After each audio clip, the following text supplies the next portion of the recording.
kegiatan ning Negosari sing nyangka Bang Thoyib sudah pulang kali Gus Jojo radhiyallahu an. Kita patut berterima kasih kepada beliau-beliau karena beliaulah tokoh di balik layar tentang cerita hidup dan kehidupan yang ada di dunia ini. Ini serius ini. Bang Thoyib itu martabatnya dhuwur. Saking dhuwure gak ana wong sing iso meneh. Mbane gak ketara. Kula wis konangan martabate.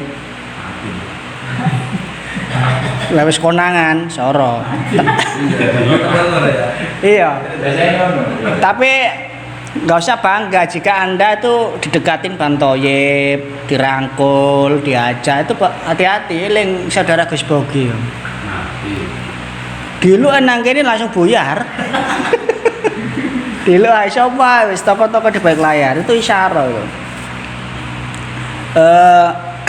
Pada session malam hari ini karena masih basah ya, masih denting bahana Maulid Rasul Muhammad SAW itu masih sangat kental. Kemarin kita sudah beberapa titik untuk merayakan, turut serta berterima kasih atas jasa-jasa Rasulullah Muhammad SAW. Terlebih kita ikram memuliakan hari kelahiran daripada Rasulullah Muhammad SAW. Karena bagaimanapun juga neng kitab Kifayatul Adqiya mungkin sering saya katakan Kanjeng Nabi ku wasilah ingkang agung bagi seluruh hidup dan kehidupan di dunia ini. Makanya jasa-jasa beliau ini patutlah kiranya kita ini mengenang dengan segenap keterbatasan diri kita sebagai seorang manusia.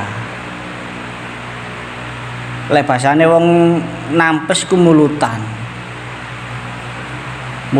itu ya event kita itu bersukaria atas lahirnya seorang yang akan menjadi penyangga pada kehidupan di dunia maupun di akhirat bagi seluruh umat laulaka ma khalaqtul aflak. Kuncine ning kono iku yang pertama kali merayakan Maulidur Rasul ya Rasulullah Muhammad SAW sendiri. Ini Nabi tahu ditakoni sokabat, kenapa panjenengan ini kok poso pada hari Senin? Itu sebagai wasilah bahwasanya Nabi Muhammad SAW itu merayakan atas hari kelahirannya sendiri. Jadi yang meletakkan pondasi mulutan itu ya Kanjeng Nabi.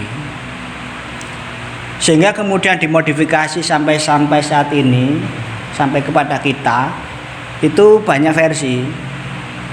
Ada yang mengatakan dalam tafsir Ibnu Katsir itu yang pertama kali merayakan secara seremoni, secara masif, secara besar-besaran perayaan Maulidur Rasul itu Syekh pada zamannya Raja Al-Mudzaffar di Irbil itu Irak kalau sekarang itu Al-Iraq Bibabila Irak. Tafsir Ibnu Katsir mengatakan itu mulai abad ke-7 Hijriah 700 berarti ya, sekarang kan berapa ini 1400 itu sudah ada event perayaan Maulidur Rasul Muhammad SAW secara masif, secara besar-besaran yang tujuannya adalah untuk memberikan satu suntikan moral, memberikan satu pencerahan rohani. Kalau dalam bahasa kawan Zehan dalam statusnya kemarin atau tadi itu mengatakan tafakuh fiddin secara utuh. Karena pemahaman agama yang utuh itu sudah mengandung 3 dimensi. Rana syariat, rana tauhid, dan rana ihsan. Islam, iman, dan ihsan. Islam ini amalia jawareh, sedangkan iman adalah rananya apa iki? Utek. Jare bahasa Gus Imin iku utek. Apa kok koleng? Karena utuke penuh dengan pikiran-pikiran yang nggak tahu rimbanya entah di mana, sampai ke langit ketujuh atau ada di ATI dan lain sebagainya. Itu ranalnya ini kopior. Kemudian rananya ihsan. Rananya ihsan ini adalah rananya tasawuf. Jadi setiap gerak syariat yang besar, kalau dulu mengatakan wong lek dikarepi apik karo Gusti Allah bakal diparingi ngerti tentang masalah agama. Agama ini adalah yaitu tadi ketiga yang dirangkum. Makanya ketika ada istilah fikul akbar itu adalah ya ketiga-tiganya. Ya. Dan kemudian apa? Dirayakan Maulidun Nabi Muhammad SAW. Iku tujuan yang paling pokok adalah bagaimana kita ini mutabaah. Apa mutabaah, Gus? Itba. Derek secara dohirat wa batinan, baik itu secara qauliyah maupun cara fi'liyah, akan keberadaan Rasulullah Muhammad Sallallahu Alaihi Wasallam. Kok kan derek, cesa kenderek lah, itu memang betul-betul terjadi. Karena apa? Lek mulutan biasa iku wong ngakeh-ngakeh maca selawat. Ngakeh-ngakeh maca selawat. Minimal mengungkapkan cinta yang diekspresikan dengan puja-puji sholawat kepada Rasulullah Muhammad Sallallahu Alaihi Wasallam.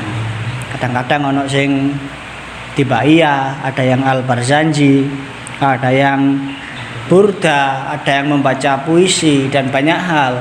Termasuk ini yang ditempuh thariqah daripada Syekh Sultan Salahuddin Al-Ayyubi. Kalau orang barat mengatakan Sultan Saladin, tokoh penting dalam perang salib ketika merebut Yerusalem dari orang-orang Nasrani. Itu kan yang ditempuh kan ya ini, golek coro. Ya apa sekirane pasukan Islam gak loyo. Lah saiki kan gak loyo kan golekno pasangan. Gak koleng kon golek nang Karya Mitra. Pasangane wedokane ya piye. Sultan Salahuddin Al-Ayyubi ngeramu, keracik. Akhirnya dibacakan Al-Maghazi. Maghazi ku isinya adalah epos perang zamannya Nabi, mulai perang Badar sampai perang yang dialami Rasulullah, sehingga terpencik yang namanya semangat tentara-tentara Islam pada waktu itu untuk kemudian merayakan yang namanya penyerahan diri dalam kancah perang salib, dan Yerusalem singkat cerita bisa direbut dengan gemilang oleh Sultan Salahuddin Al-Ayyubi. Jadi ini banyak sekali cerita-cerita. Tujuannya apa ya? Mutaba'ah. Mutaba'ah itu ikut kepada Rasulullah Muhammad SAW, baik secara dohiron wa batinan, untuk menapaki hidup dan kehidupan. Dan sholawat saya katakan tadi itu adalah satu-satunya cara yang tepat. Karena apa? Salah satu fungsi sholawat adalah mencetak foto Rasulullah di dalam hati seorang mukmin. Orang Islam ketika membaca sholawat sekali, dua kali, beribu kali itu melukis, bukan dikartunkan sebagaimana di Perancis ya. Melukis dalam kesadaran hati gitu. Ono rasa Kanjeng Nabi, sehingga secara tidak sadar orang yang senantiasa bersolawat lama kelamaan akan tercetak foto. Jangan bayangkan foto gambar seperti itu, tidak.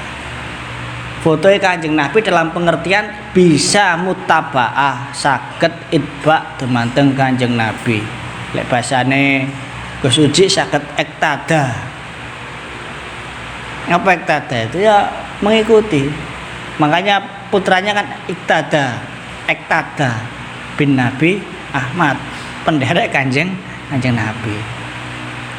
Bin Nabi bin Nabi Ahmad Ektadun.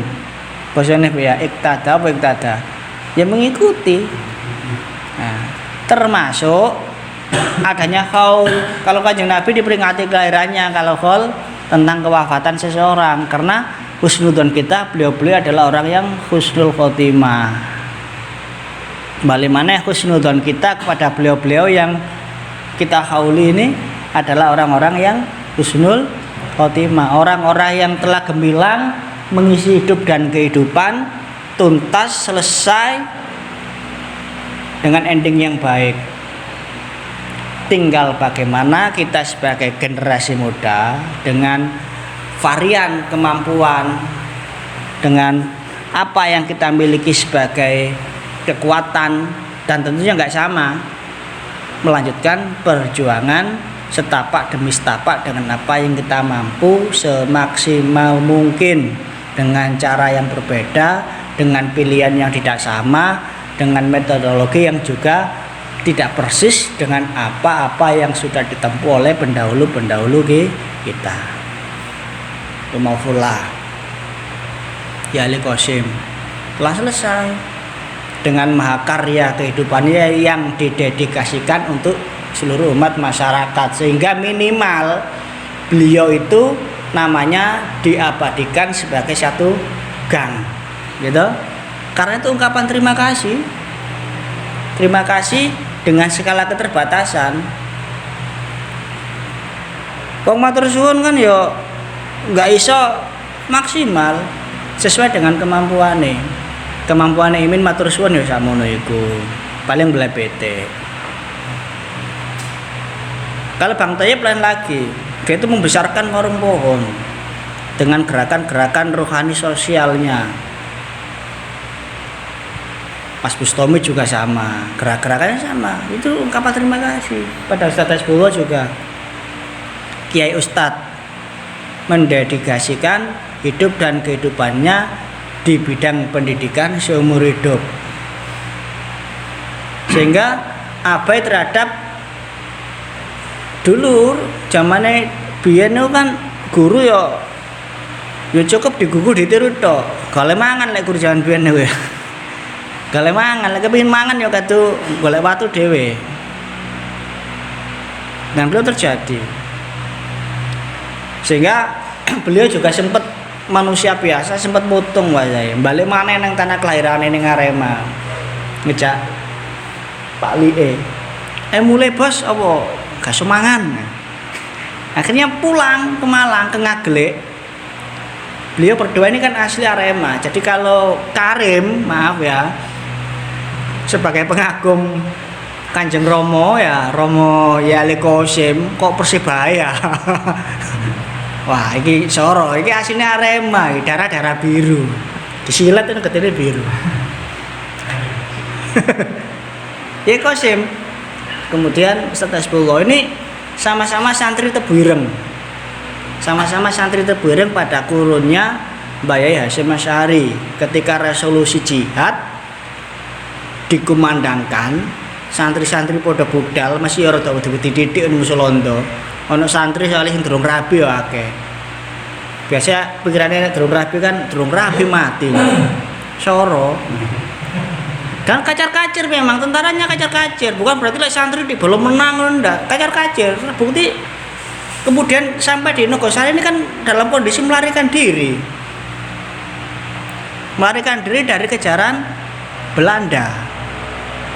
Akhirnya terdampar di sini, di backup oleh Pak Lurah sini, yaitu Kaji Anwar pada waktu itu.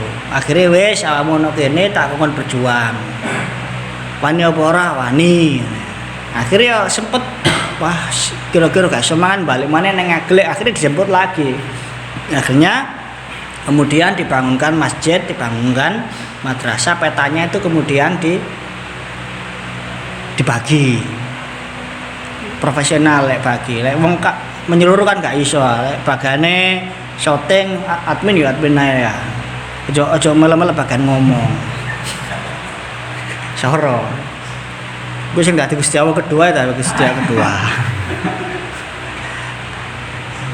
Ya, jadi itu tadi. Kalau dalam bahasanya orang sekarang itu lek ijtihad secara menyeluruh nggak bisa, tapi kan kompilasi. Ya kompilasi gitu, kolektif. Akhirnya beliau kemudian berkiprah mulai tahun 50-an, masjid dibangun, madrasah dibangun. Akhirnya dijodohkan loh. Fase-fase ini rabi ku sono dhewe, teko-teko dhewe. Akhirnya Ustaz Bowo digolekno wong wedok sing jenenge Bu Juwaria. Mbak Yai Kosim diolehno Nyai Sus. Akhirnya rada tentrem uripe wis, ayo berjuang wis. Kan oleh maneh wisan. Menetap di sini, beranak pinak di sini mulai tahun 50-an. Hampir 50-an ketika resolusi jihad itu loh, mari kemerdekaan ya hampir 50-an kan.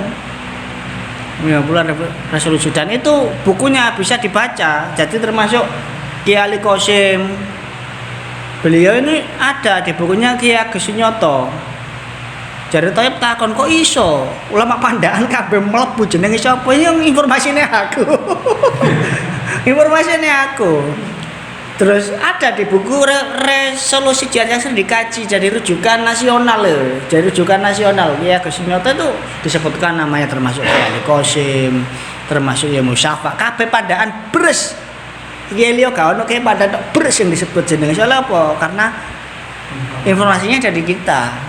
Dan tapi itu nggak bohong, bisa dipertanggungjawabkan karena beliau ini adalah santri terbuireng yang ketika resolusi jihad digelorakan maju ke medan tempur. Itu ceritanya. Kalau ini kan anak muda yang baru datang kemarin sore aja. Anak muda yang datang kemarin sore, beliau ini mulai cilik ono ning pesantren Pandaan karena beliau itu mengabdi kedua tokoh sebelum sekolah nang SMP yayasan, kalau sekolah nang SMP yayasan biyen. Terus marun pulangnya ke pesantren ke Kiai Abdul Rahim dan ngajinya ngalong ke Kiai Musyafa Pandaan.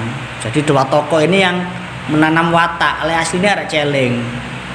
Anake Bu Suntaya, anaknya Wakastari. Kemudian lunga kaji di jeneng Haji Muhammad Asy'ari, Suntaya dile jenenge Siti Fatimah. Lah ben kan ngono, lunga kaji mesti ganti jeneng. Dilungkas Bustami umroh ya ganti jenenge. Ganti jenenge, ganti Satim ya, cenurun bae. Jadi itu. Akhirnya setelah berproses termasuk sekurut dengan beliau itu almarhum Yai Hanif Mahmud, karena Yai Hanif Mahmud ini sebagai putranya Yai Abdul Rahim. Sing bedi-bediane Pak Hanif iki gak tau gelem ngaji. Waktu itu beliau ini termasuk minjemlate wong sugih karena bapaknya care 32 tahun. Sugih temenan, termasuk yang membackup perjalanan dakwah beliau ya Pak Care. Kok gak ono Pak Care ya? Gak semelaku. Akhirnya lek ngaji ning Ibrahim oleh fasilitas. Wis awakmu kale ngaji kancanono anakku jak ndelok bioskop. Jadi gak tau ngaji, pendino ndelok bioskop film India. Dan ini memang betul, keluarga pesantrenku seneng India kabeh. Karena saya juga dapat putune gara-gara mungkin barokah pesono kono aku oleh putune Ibrahim ya. Oleh pecinta Ibrahim. Pertua saya itu putu cucu daripada Ibrahim. Dari Ibrahim anaknya yang pertama, sehingga yang paling iku dan termasuk cucu yang paling disayang zaman biyen niku. Cara ibarate ngono ne ambek Pak Im. Gandeng terus. Ibrahim mesti gandeng sama almarhum Pak Im itu. Termasuk ceritanya orang-orang kesaktiane pisan, Bek. Didono nang iki cilik zamane memang termasuk pinternet bangsa jen-jen pinter. Nah, sekarang tapi kayak lali buange biyen ada 3 yang trio itu. Pak Dip masih ada di Japanan sana punya padepokan itu. Terus mari ngono Pak Hanif sama Pak Im trio. Tapi ini kemudian sama ayahnya ditempelin gak oleh nerusno, akhirnya di gua, akhirnya kari loro iki tok. Tapi ketika Pak Hanif ini loro, aku sik zamane biyen niku sik durung dadi mantu, sering sambangi lah Pak Hanif loro tak sambangi karena memang ikatannya kan sama orang tua. Nglajekno wong tuwa ku ya ngono.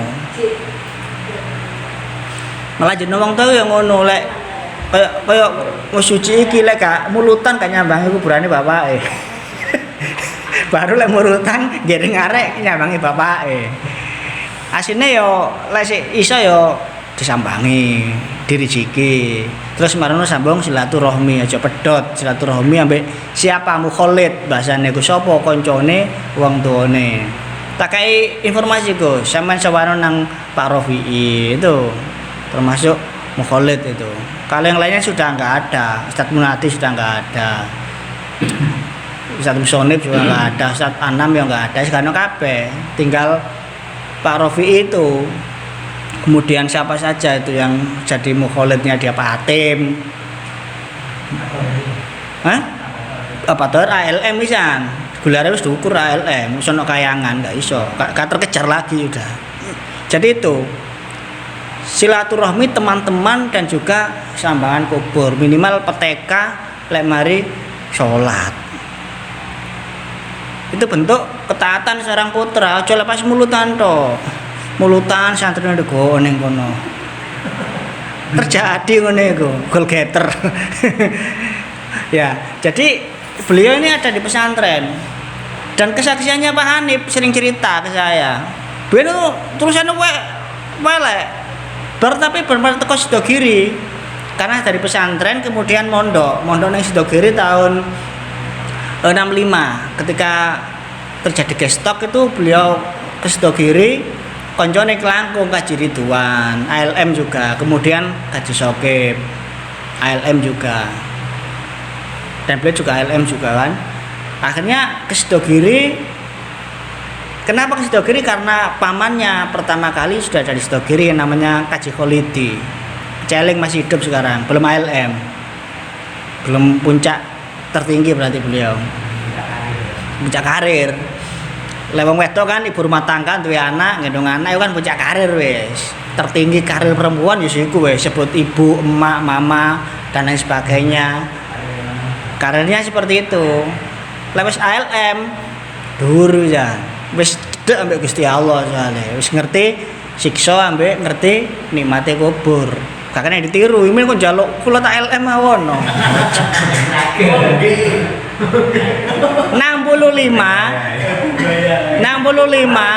ya, beliau ke Sidogiri berkarir di Sidogiri sehingga tahun 70. Tapi antara tahun 69 ini sudah sering nyabang ke Tambak Beras bersama Kiai Khairul Anam, sudah mengagumi Mbah Wahab karena beliau itu sangat bercerita panjang kali lebar kali tinggi siapa Mbah Wahab, siapa Mbah Fatah, siapa Yai Jamal. Pada waktu itu sudah sering diterurkan ke saya. Mulane itu metode. Sama yang sering nyeritani anaknya tentang orang-orang besar. Sehingga saya itu dulu itu termasuk ketika ke Sidogiri. Sebelum ke Sidogiri saya kenal siapa Mas Fuad, siapa pengasuh Sidogiri sekarang Kiai Abdul Jalil Nawawi. Karena ya Abdul Jalil Nawawi itu beliau menurut kesaksiannya beliau ini orang Majedub itu, orang jadab, mulai cilik jadab. Jadab itu ya gak abnormal. Termasuk pengasuh Sidogiri sekarang itu loh. Memang spesialisasi tauhid. Sehingga kemudian beliau menikah dengan putrinya ya Kiai Samsul Arifin, Kiai As'ad. Situbondo gak kuat.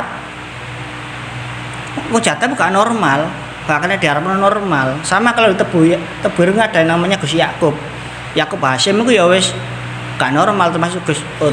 Gak bisa jadi pimpinan, gak normal. Wayu upacara rokokan orang, gak normal. Senang dipatahin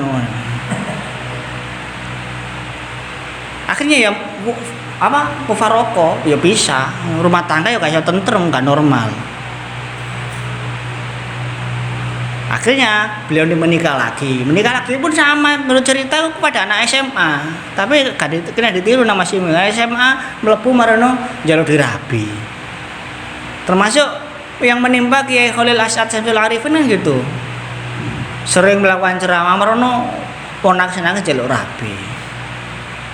Gak emang apa ya balik jari imin lagi, kena lagi di denoi, ya gak apa-apa, yang penting ada rokok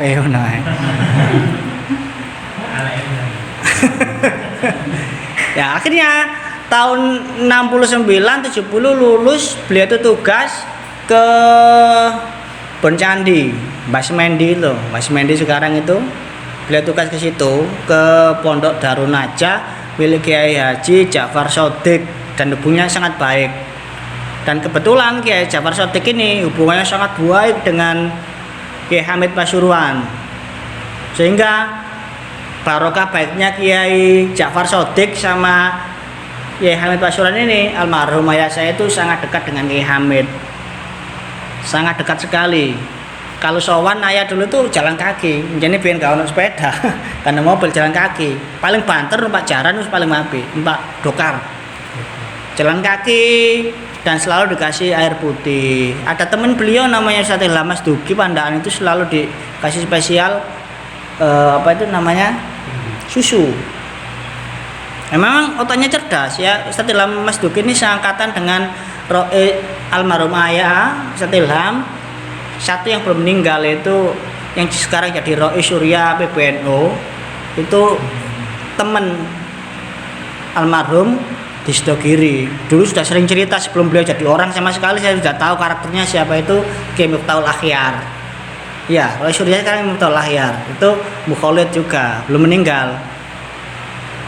Dan dulu seingat saya pernah ketemu waktu di Bangil, ketika saya diajak almarhum ayah untuk bertemu, reuni lah kalau bahasa sekarang itu, tapi kan grup WA ya, reuni di Bangil, di Stepana mungkin ada, yaitu yang ketemu waktu itu satu kurun Pak Yai Syahroni, kemudian almarhum abahnya Gus Romi yang barusan meninggal kemarin, Pak Sip Romulisi, Bangil Pondok Cangaan.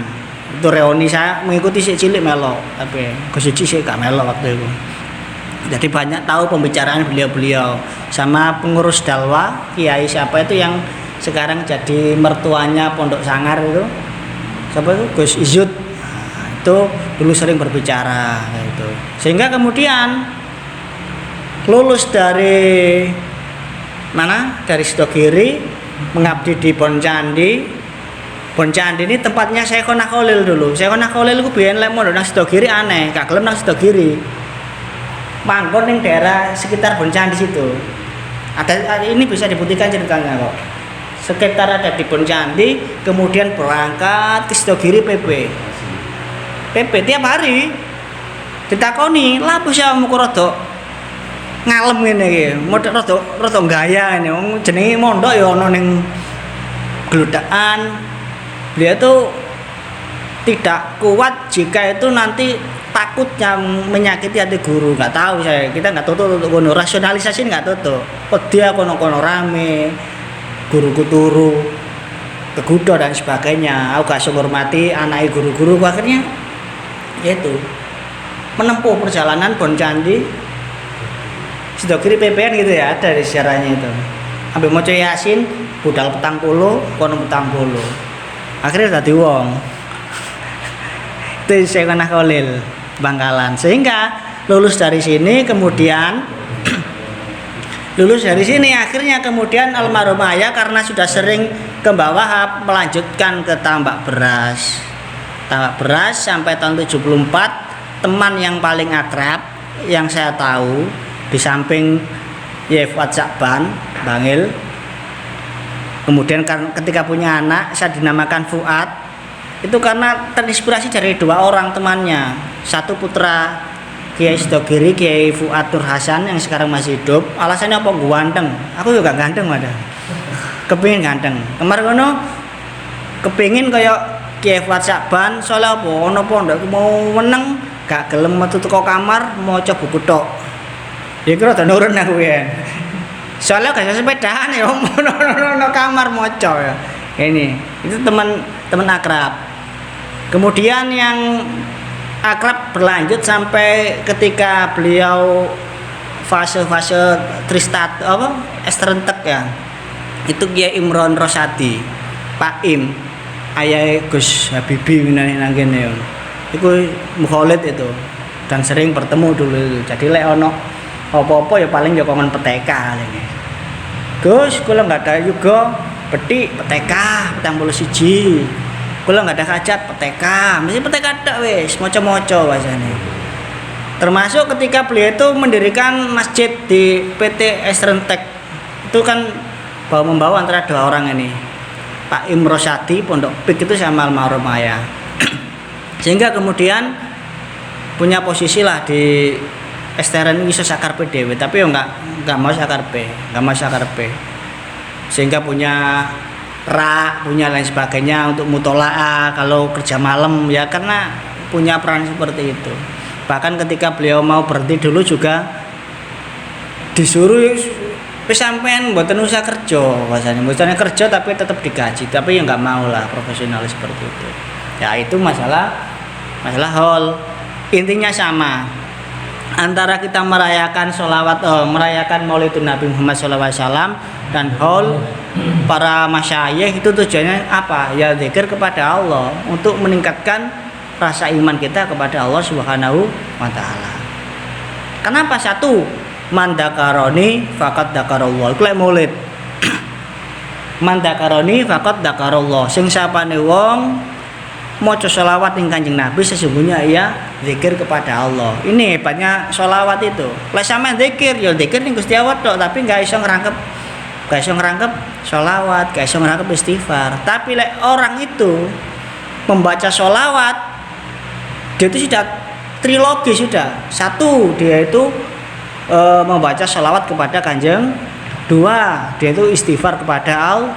Dan ketiga, dia itu zikir mengingat kepada Allah. Makanya man dakaroni faqad dakarallah. Sing sapane wong eling nang aku, nyebut nang aku maca selawat, dia melakukan 3 aktivitas sekaligus. 3 pulau terlampaui. Beda dengan zikir la ilaha illallah. Banyak syarat. Lek selawat mesti diterima. Jadi gak ono ibadah sing istimewa kecuali selawat. Katakanlah Mas Mbak Jafar ya, maca selawat gak sempurna ben ngantuk ini. Misalnya dia tetap diterima. Ono sing riak suarane enak, bawa duh enak wis cero kabeh lek suaraku enak, riak gak apa-apa diterima. Urusan riak urusan lain. Jadi lek maca selawat mesti diterima, donga gak ada selawat ya gak diterima. Lek jarane saya ki ibarat ambulan tanpa iung-iung.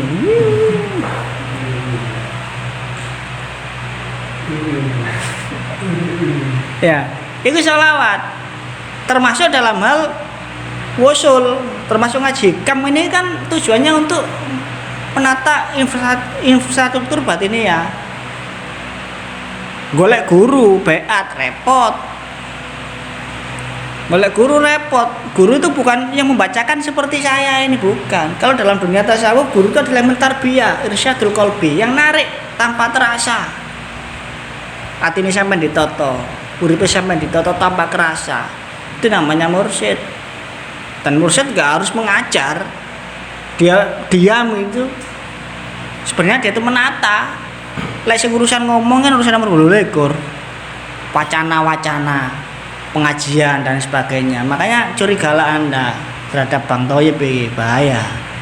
Jangan-jangan di balik kediaman beliau itu adalah sedang menata hati ini Mas Imin, hati ini Mas Udin, termasuk hati ini Langkar Penjalin semua. Bang Thoyib Sunoto, curigalah. Itu ya, sholawat man dakaroni faqad dakarullah.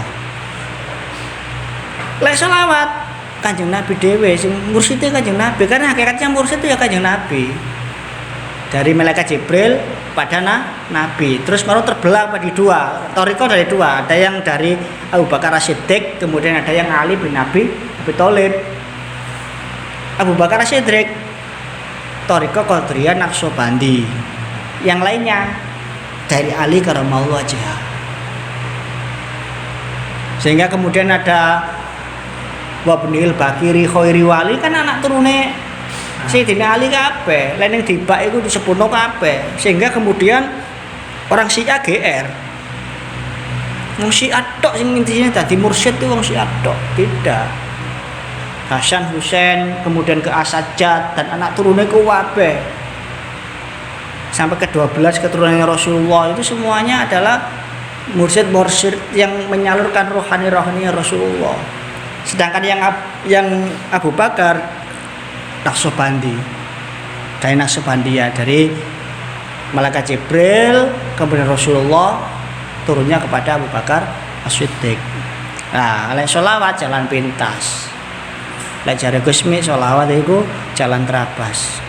Langsung gurune ning Rasulullah. Sehingga ada yang namanya sholawat Fatih. Sholawat Fatih itu kalau dibaca kefiahnya sholawat Fatih hafal. Allahumma sholli Muhammadinil Fatih lima uhlik wal khotim lima sabak nasir haki berhaki waladila siratikal mustaqim lari itu jos itu. Lah saya kepingin kasyaf, kepingin dituntun ya dibaca kefiahnya.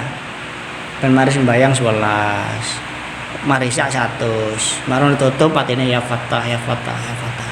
Patine ditelok, kebuka sinar terang daripada Allah.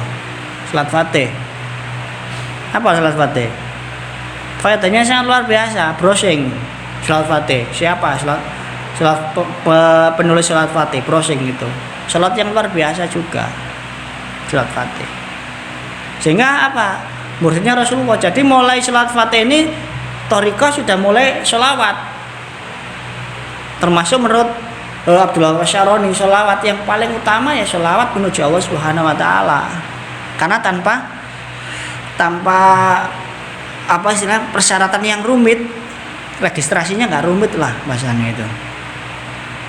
Nah itu sholawat. Sedangkan qol kata Al-Haddad termasuk dikatakan oleh Syekh Abdul Qadir Al-Jalani, siapa saja yang membaca kisah hidup para ulama-ulama Allah Subhanahu wa taala itu sesungguhnya adalah dalam rangka mendekatkan diri kepada Allah. Karena masing-masing sholawat maupun masing haul adalah memberikan asar satu rasa mahabbah, yang mana rasa mahabbah itu kemudian mendorong, memotivasi seorang sehingga itu berjalan pada jalan yang lurus, semakin meningkat dia berkorban jiwa dan raganya untuk agama Allah Subhanahu wa taala. Jadi itu mungkin kisah singkat pada malam hari ini. Saya mengucapkan terima kasih terlebih kepada Mas Imin karena tadi sudah bancaan ya. Kita doakan bancaan ini diterima Mas Imin ya. Jalan ke utaranya diterima. Lek Sungguhkung kan mengambil kitab ke arah barat. Mas Imin kita doakan istiqomah ke utara. Amin Allahumma amin. Sampai goal getter ya. Enggak usah dinteni wis dijaluk ae. Suwen. Mau dinteni gak ada kepikiran ya, gak bisa fokus. Dicancang dhisik lah. Dicancang ya kan duwe cincin ya golong tampar kono wis mari. Doanya Mbak Jafar ya, Mbak.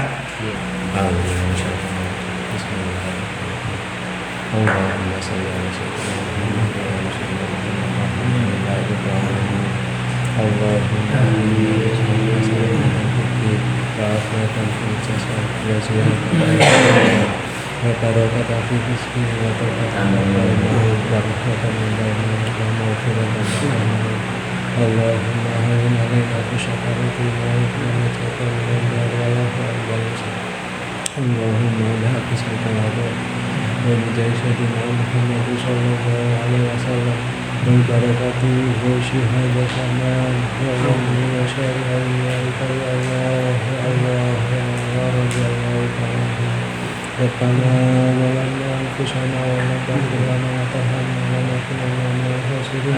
Rabbana hab lana min azwajina wa dhurriyyatina qurrata a'yun waj'alna lil muttaqina imama. Rabbana atina fid dunya hasanah wa fil akhirati hasanah wa qina adzabannar. Wassallallahu ala sayyidina Muhammadin wa ala alihi wasallam. Subhana rabbika rabbil izzati amma yasifun wa salamun alal mursalin walhamdulillahi rabbil alamin. Allahumma